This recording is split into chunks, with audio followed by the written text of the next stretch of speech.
अच्छा, आबिद बॉक्सर का जो एडमिशन हो रहा है गवर्नमेंट कॉलेज में, तो गवर्नमेंट कॉलेज का कलर होल्डर भी है, पाकिस्तान की इंटरनेशनल बॉक्सिंग जो टीम है उसका कैप्टन भी है, इंटरनेशनल लेवल पे बॉक्सिंग चैंपियन भी है, 4 गोल्ड मेडल लेता है बॉक्सिंग में, 2 सिल्वर मेडल लेता है बॉक्सिंग में, 1 ब्रॉन्ज मेडल लेता है बॉक्सिंग में। अच्छा, तो बॉक्सिंग में आबिद का नाम नेपाल, चाइना, बैंकॉक, टर्की, बेशुमार ममालिक का उसने अपनी कॉलेज लाइफ में, अपनी बॉक्सिंग लाइफ में विजिट्स किए हुए हैं और चैंपियनशिप्स जीती हुई हैं। और इसी गेम्स बेसिस पे ये चेयरमैन भी बने गालबन स्पोर्ट्स बोर्ड के, ठीक है, पंजाब स्पोर्ट्स बोर्ड के, और फाइनली कारोबारी मामलात में इस हद तक आगे गए, वो हम चल के डिस्कस करेंगे कि ये मेंबर चैम्बर ऑफ कॉमर्स भी हुए। आबिद बॉक्सर जी, आबिद बॉक्सर। अच्छा, पहले मलंगी का इन्होंने एनकाउंटर किया जहां से इनकी शोहरत इनको मिली। जी, शोहरत इनको मिली। अच्छा, अब आगे बढ़ते हैं। आबिद बॉक्सर के क्रेडिट पे कोई 100 से जायद पुलिस एनकाउंटर्स हैं,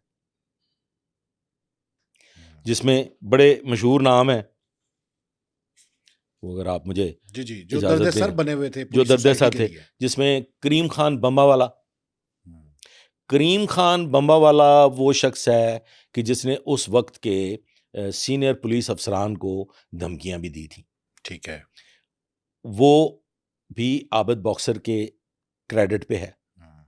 आबिद बॉक्सर ने उसको इंजीनियरिंग यूनिवर्सिटी लाहौर, ये गड़ी शाहू से आगे आप जाएं तो जी जी, वहाँ पे कुछ 7-8 रोज़ की मुसलसल मेहनत के बाद उसका एनकाउंटर किया। फिर इसी तरह से अरशद गुज्जर, राजा उमर, बिल्लू भट्ट, मेहर गुल एक बहुत बड़ा नाम हुआ है। ये कार चोरों का बेताज बादशाह हुआ करता था। ये रिसीवर था कार चोरों का, और जितनी कार चोरी और स्नैचिंग होती थी ये सारी की सारी मेहर गुल रिसीव करता था। और मेहर गुल वो शख्स है कि जिसने एबटाबाद में अंडरग्राउंड बेसमेंट्स बनाई हुई थी जहां पे चोरी की गाड़ियां जो है वो डंप की जाती थी। ओके, एक बड़ा नाम जो मुस्तफाबाद कसूर, जो किसी ज़माने में ललियानी हुआ करता था, दफ्तू वहाँ एक गांव है, वहाँ का एक बहुत बड़ा कार स्नैचर हुआ है मोहम्मद अली भट्टी। ठीक है, उसके क्रेडिट पे बेशुमार कार स्नैचिंग्स हैं, बड़ी बड़ी नामवर शख्सियात की गाड़ियां उसने चुराई नहीं, स्नैच की हैं। ठीक है, वो भी मेहर गुल जो था उसका दस्ते राज था, मेहर गुल ही उसका रिसीवर था। तो मेहर गुल का और मोहम्मद अली भट्टी का जो एनकाउंटर है वो भी आबिद बॉक्सर के क्रेडिट पे है।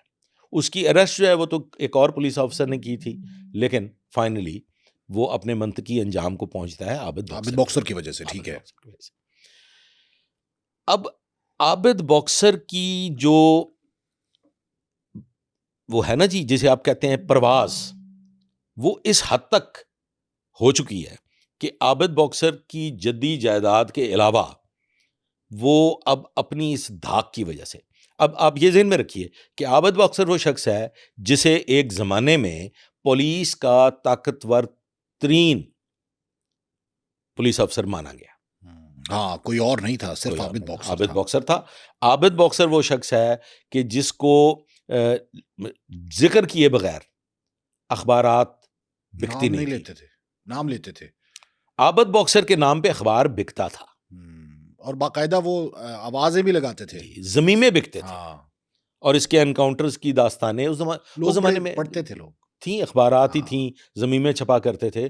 तो लोगों को इंतज़ार हुआ करता था कि आज कोई बड़ी खबर आएगी, और वो खबर भी आबिद बॉक्सर से मुंसलिक होती थी। अब ये है जी उरूज, और जब इंसान उरूज की तरफ बढ़ता है तो फिर ज़वाल भी आने शुरू हो जाते हैं। ये अभी एनकाउंटर जो है वो उन्होंने स्टार्ट किया और कई लोगों के एनकाउंटर्स कर दिए उन्होंने, सैकड़ों हो चुके। अच्छा, उसके बाद उन पे एक बहुत बड़ा एलिगेशन लगता है कि ये इस्तेमाल भी हुए एक खास जमात की जानिब से। मैं उस पे आगे चल के डिस्कस करते हैं, वहां तक पहुंच लें पहले। ठीक है, आबिद बॉक्सर के क्रेडिट पे एक बहुत बड़ा नाम है आतिफ चौधरी। सुना होगा, हम गालबन अपने लास्ट किसी प्रोग्राम में हम डिस्कस भी कर चुके हैं। आतिफ चौधरी, अरशद अमीन चौधरी। अब यहां पे एक बहुत बड़ी बात है जो मेरे इल्म में है, लेकिन ये पहले कभी डिस्कस नहीं हुई।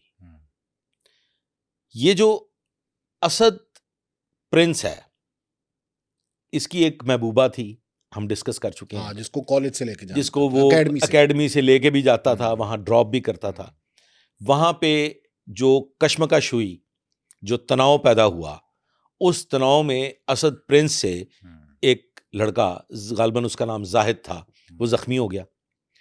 और फिर वो जो प्रोफेसर मंसूर साहब थे, उन्होंने ये सुलह वगैरह का मामला हुआ और उसमें कोई 1.25 लाख हाँ, के लेन करीब देन हुआ, लेके जो लेन आतिफ देन। चौधरी को बुरा लगा था। अच्छा, अब ये जो असद प्रिंस है ना, ये उसमें गिरफ्तार हुआ है, अच्छा। गिरफ्तार होके जेल जाता है। जेल में आतिफ चौधरी से इसकी मुलाकात होती है और इनकी जो मोहब्बत है, इनकी जो दोस्ती है, वो जेल में उस वाक़े के बाद होती है। ओके। अब ये लोग रहा होके आ जाते हैं। जब ये रहा होके आ जाते हैं, सुलह हो जाती है, आतिफ भी बाहर आ जाता है, तो ये अब रिवर्स गेयर लगता है। यहाँ पे ये मैटर इसलिए इंपॉर्टेंट है कि आतिफ और आबद बॉक्सर की जो आपस में मुठभेड़ है, ये आबद बॉक्सर में इस मामले को डिस्कस करना जरूरी है। ऑल्दो ये हम आतिफ के क्रेडिट पे डिस्कस कर चुके हैं, लेकिन ये आबिद से मुंसलिक है और उसकी चंद एक वजूहात है और एक वजह बहुत इंपॉर्टेंट है। ये जो आतिफ चौधरी है, लोगों की नज़र में हो सकता है कि ये बहुत बड़ा किरदार हो, नोटोरियस भी हो, गैंगस्टर भी हो, डेस्परेट भी हो, बट जो की पर्सन है इस आतिफ चौधरी की, जो रीढ़ की हड्डी है, जो इसकी बैकबोन है, वो है असद प्रिंस। असद प्रिंस वो शूटर है, असद प्रिंस वो पागल दिमाग शख्सियत है जो फायर करने में जरा भी नहीं हिचकिचाता। आपने सुना होगा, नवाज जट था, एक बड़ा स्टूडेंट लीडर था, उसका भी शादरे का उसका भी मर्डर जो है वो असद प्रिंस ने किया। इसी तरह से इधर यतीम खाना वाली साइड पे भी एक मर्डर था, वो भी असद प्रिंस ने किया। मतलब असद प्रिंस फायरिंग में और लोगों को कत्ल करने में घबराता नहीं था और उसका शौक था। अब दो लोग आमने सामने आ रहे हैं, एक encounter specialist Abid boxer. Abid boxer का जो एक्चुअल नेम है वो है आबिद हुसैन हाशमी। अच्छा, सही है। और वो बाद में अपनी बॉक्सिंग चैंपियन होने की वजह से कि बॉक्सर लगता था, बॉक्सर का नाम उनके साथ शामिल हुआ। अदरवाइज वो हाशमी खानदान से ताल्लुक रखते हैं।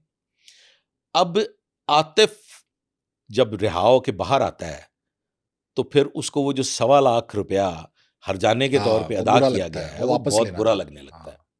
अब वो वापसी का तकाजा करता है। यहां पे आबिद बॉक्सर की एंट्री है। मंसूर प्रोफेसर सीनियर अफसरान को शिकायत करता है, ड्यूटी लग जाती है, पीएसओ आबिद बॉक्सर की। Abid boxer Ghulam Mohammad Kaliyar and DSP, बहुत बड़ा नाम, इन्वेस्टिगेशन में बहुत बड़ा नाम, और सबके उस्तादों के उस्ताद, हमारे भी उस्ताद। गुलाम मोहम्मद कलियार और आबिद बॉक्सर मंसूर से मिलने जाते हैं। ठीक है, यानी इसी केस के हवाले से जब प्रोफेसर साहब ने शिकायत लगाई, आतिफ आ जाता है। अब आतिफ फोन करता है प्रोफेसर मंसूर को। यहां पे आबिद को बचाया है, आबिद को नई जिंदगी मिली है गुलाम मोहम्मद कलियार साहब की वजह से। आबिद जितना डेस्परेट था, एनकाउंटर का शौकीन था। ये लफ्ज नोट कर लीजिए कि आबिद को एनकाउंटर्स का शौक था, और शायद मेरे इल्म के मुताबिक आबिद की जो प्लानिंग थी, जो वो एक प्लान्ड लाइफ गुजार रहा था, उसमें बहैसियत पुलिस ऑफिसर उसने ये भी चुना था कि मैंने एज एन एनकाउंटर स्पेशलिस्ट मैंने अपना नाम बनाना है। तो ये सिर्फ इसलिए नहीं कि कोई अचानक वाकयात पेश आ गए।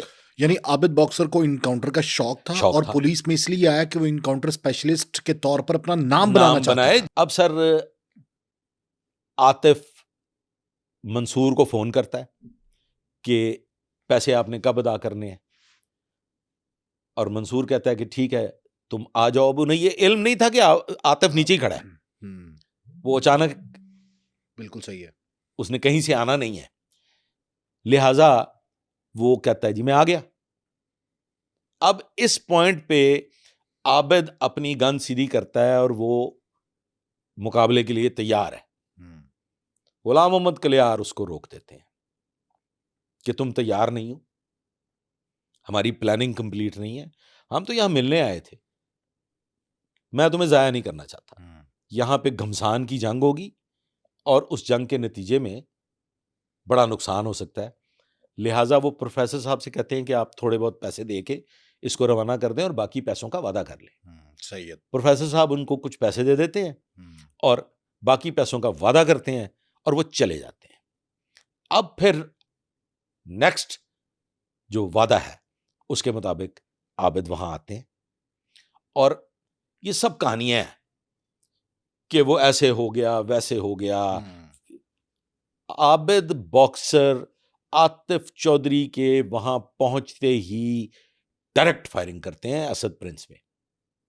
ही वॉज प्रेजेंट ओवर देयर, उसकी टीम भी वहां मौजूद थी and he was very much within the premises of that academy.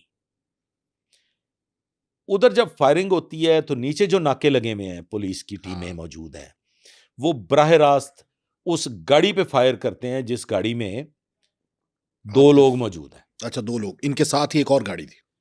Atif बैठा हुआ है ड्राइविंग सीट पे, साथ असद और साथ है खालिद हीरा।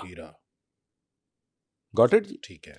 वो जो बाहर पुलिस टीम है वो गाड़ी पे फायरिंग करते हैं, ऊपर फायरिंग सुन के असद वहीं मौके पे हलाक हो जाता है और खालिद हीरे को अच्छी खासी फायरिंग के नतीजे में इंजरीज होती हैं। आतिफ की टांग में फायर लग जाता है। आतिफ गाड़ी ड्राइव करता है all the way long to services hospital और वहां पे वो खालिद हीरा को फेंक देता है सर्विसेज हॉस्पिटल के गेट पे और खुद फरार होके वो चला जाता है कसूर। ठीक है। यहां पे अब सर आबिद बॉक्सर की और आतिफ की डायरेक्ट जंग शुरू हो जाती है। ज़ाहिर है बड़ा महबूब दोस्त जो है वो छीन गया। अब इसमें हम एक जिक्र जो मैं जरूरी समझता हूं करना चाहिए कि असद ने किसी एनकाउंटर में मारे नहीं जाना था। अरशद अमीन जेल में था, अरशद अमीन चौधरी, आबिद चौधरी के कत्ल केस में, वो सारे मैटर ठीक है जी, वो जेल में था और उसकी जमानत भी हो चुकी थी, लेकिन वो असद प्रिंस के खौफ से मचल के जमा नहीं करा रहा था। अच्छा, यानी जेल से बाहर इसलिए नहीं आ रहा था कि बाहर असद प्रिंस है, क्योंकि उसको पता है आतिफ चौधरी ने छोड़ना नहीं है। आतिफ चौधरी का उसको कोई खौफ नहीं था, असद का ज्यादा था कि वो शूटर है। उसे खौफ ही सिर्फ असद का था। और मैं तो यूं कहूंगा कि असद प्रिंस की सुपारी दी गई कि इसको मारना है, ये पागल है, मुझे आतिफ का कोई बोझ नहीं है, मुझे आतिफ की कोई परेशानी नहीं है, आतिफ मेरा कुछ नहीं कर सकता, असद प्रिंस को जिंदा नहीं रहना चाहिए, क्योंकि वो जिंदा रहा तो मैं जिंदा नहीं रहूंगा। और फिर इस बीच ये एकेडमी वाला वाकया पेश आ गया और ये एकेडमी वाले वाकये में टारगेट हो गया असद प्रिंस। गॉट इट जी? बिल्कुल। लिहाजा पुलिस के पास, आबिद बॉक्सर के पास एक सॉलिड बेस बन गई असद प्रिंस के एनकाउंटर की। ठीक है। अदरवाइज असद प्रिंस ने यहां नहीं तो कहीं और अरशद अमीन की वजह से फारिग होना था।